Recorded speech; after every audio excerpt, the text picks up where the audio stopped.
చూపిస్తారా? ప్రభు నన్ను క్షమించాడు అన్నవాళ్ళు చూపిస్తారా? రైట్, ప్రభు మిమ్మల్ని క్షమించాడు అని చెప్పి మీరు అంటున్నారు కదా. అయితే నా ప్రశ్న ఏమిటంటే, ఎందుకు క్షమించాడు? ఎందుకని ప్రభు నిన్ను క్షమించాడు? ఎందుకు క్షమించాడయ్యా అంటే, నువ్వు క్షమించబడకపోతే దేవునికి నీకు మధ్య ఉన్నటువంటి ఎడం అలాగే ఉండిపోతుంది. దేవునికి నీ మీద ఉన్నటువంటి కోపం అలాగే ఉండిపోతుంది. మనం తప్పు చేసిన ప్రతిసారి దేవుని కోపాన్ని రేపుతున్నాం. దేవునితో ఉన్నటువంటి సత్సంబంధాన్ని పోగొట్టుకుంటున్నాం. దేవునికి మనం దూరం అయిపోతున్నాం.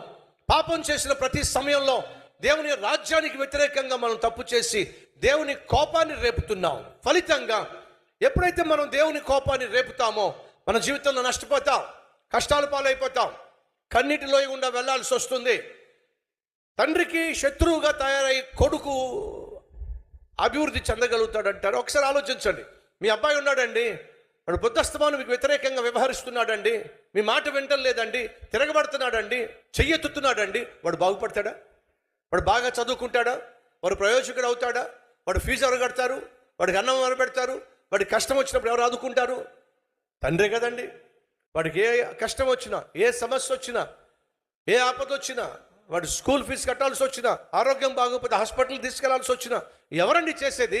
తండ్రే కదా, తల్లే కదా.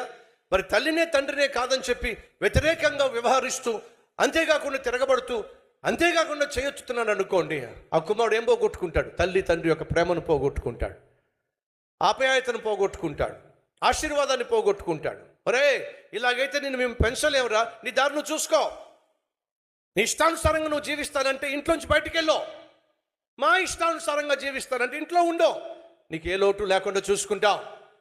నువ్వు నీ ఇష్టానుసారంగా జీవిస్తానంటే దేవుడు అదే అంటాడు, నీ ఇష్టానుసారంగా జీవిస్తానంటే వెళ్ళో, నీ ఇష్టానుసారంగా జీవించు. నా ఇష్టానుసారంగా జీవిస్తానంటే నా ఇంట్లో ఉండో. ఈరోజు మనలో కొంతమంది మేము ఇష్టానుసారంగా జీవిస్తున్నారు. క్షేమం కాదు సుమా. నీ ఇష్టానుసారంగా నువ్వు జీవిస్తూ, నీ ఇష్టానుసారంగా నువ్వు తిరుగుతూ, నీ ఇష్టానుసారంగా నువ్వు తాగుతూ, నీ ఇష్టానుసారంగా అపవిత్రమైనటువంటి పనులు చేస్తూ దేవుని దగ్గరకు వచ్చి, ప్రభువా నువ్వే నా తండ్రివే అన్నట్లయితే దేవుడు అంటాడు, నేను నీ తండ్రిని కాదు, నీ తండ్రి సైతాను. అదేంటి ప్రభు అంత మాట అన్నావు? తప్పు చేసే, తప్పుడు పనులు చేసే ప్రతి ఒక్కడు కూడా సైతానుకు కొడుకో, సైతానుకు కూతురో. యూదులు వచ్చి మాట్లాడుతూ ఉన్నప్పుడు, నేను నా తండ్రి పక్షమున మాట్లాడుతున్నాను అని యేసయ్య మాట్లాడుతున్నప్పుడు వాళ్ళు ఏమన్నారు తెలుసా?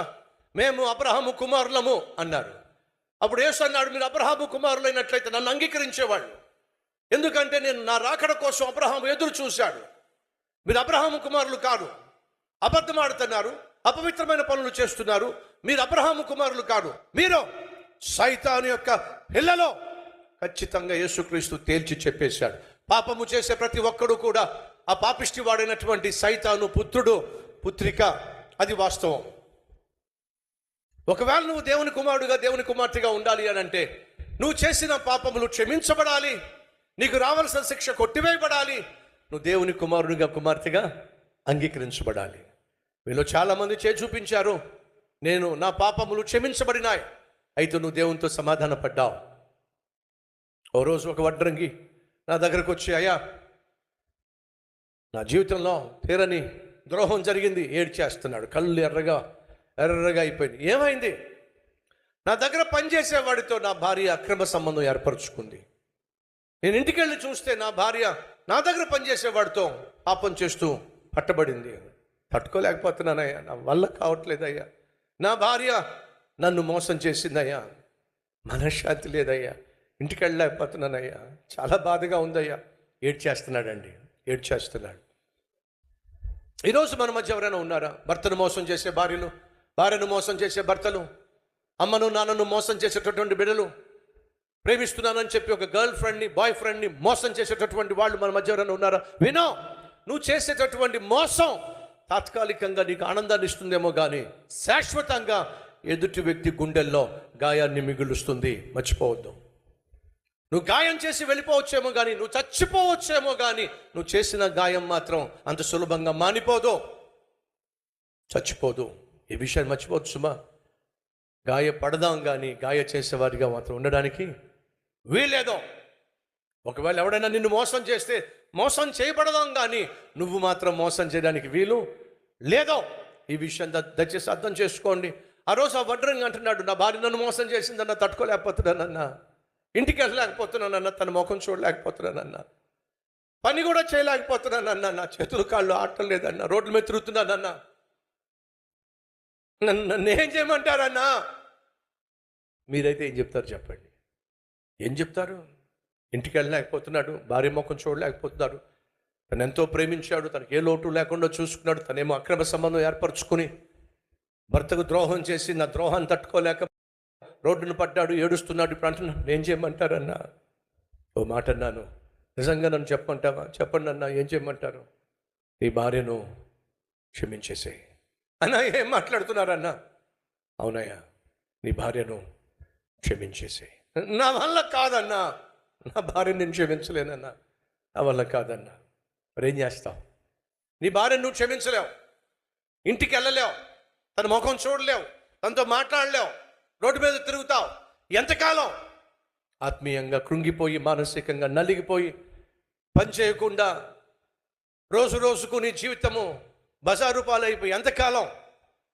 ఈరోజు నీ జీవితంలో ఉన్నటువంటి ఈ పెను తుఫాను చల్లారాలి అంటే ఒకే ఒక్క మార్గం, వెళ్ళి క్షమించేసే. అన్నా, నా వల్ల కాదన్నా, క్షమించలేనన్నా. ఈరోజు ఎవరైనా ఉన్నారా? భార్యను క్షమించలేని భర్త, భర్తను క్షమించలేని భార్య, బ్రదర్ నా వల్ల కావట్లేదు, నేను క్షమించలేకపోతున్నాను. ఎందుకని? దుర్మార్గుడు బ్రదర్ ఎన్నిసార్లు నన్ను చావగొట్టాడో, కాళ్ళ ఏళ్ళ పడినా సరే పట్టించుకోకుండా, ఎన్నిసార్లు నువ్వు ఆ ముఖం తీసుకెళ్ళి, నా తలకాయ తీసుకెళ్ళి గోడకేసి కొట్టాడో, ఎన్నిసార్లు నన్ను అవమానపరిచాడు, నా తల్లిని నా తండ్రిని అవమానపరిచాడో, ఎన్నిసార్లు బూతులు తిట్టాడు, ఎంతమందితో అక్రమ సంబంధాన్ని అంటగట్టాడో. తన అన్న మాటలు నేను తట్టుకోలేకపోతున్నా, క్షమించలేకపోతున్నా. ఉన్నారా? నీ భార్య పెట్టినటువంటి నరకాన్ని అనుభవించి నువ్వు ఈరోజు అంటున్నావా, నా వల్ల కావట్లేదు నా భార్యను క్షమించటం? ఎన్నెన్ని మాటలు అందో, ఎంతెంత మందితో అక్రమ సంబంధాన్ని అంటగట్టిందో. చెల్లి అని పిలుస్తున్నా, అక్క అని పిలుస్తున్నా, వయసులో పెద్దవాళ్ళైనా, తనకు పెద్ద చిన్న తేడా లేదు, వయవరుస తేడా లేదు, ఆడవాళ్ళైతే చాలు అంటగట్టేస్తుంది. భరించలేకపోతున్నాను, వల్ల కావట్లేదన్న. ఇంట్లో కూర్చోవాలంటే తననే మాటలు భరించలేకపోతున్నానన్న. ఏం చేయమంటారన్నా? క్షమించేసే, ఊరుకోండి అన్న. ఎలా క్షమించగలుగుతానో ప్రభు సెలవిచ్చాడు. ఏమని? ఒక చక్కని ప్రార్థన ప్రభువు మనకు చేయమని చెప్పాడు. అంటే ఆ విధంగా ప్రార్థన చేయమన్నాడు. మా ఎడల అపరాధములు చేసిన వారిని మేము క్షమించిన ప్రకారము మా అపరాధములు క్షమించు. అంటే అర్థం ఏమిటి? ప్రభువా, మేము క్షమిస్తేనే నువ్వు మమ్మల్ని క్షమించు అని ప్రార్థన చేస్తున్నావు.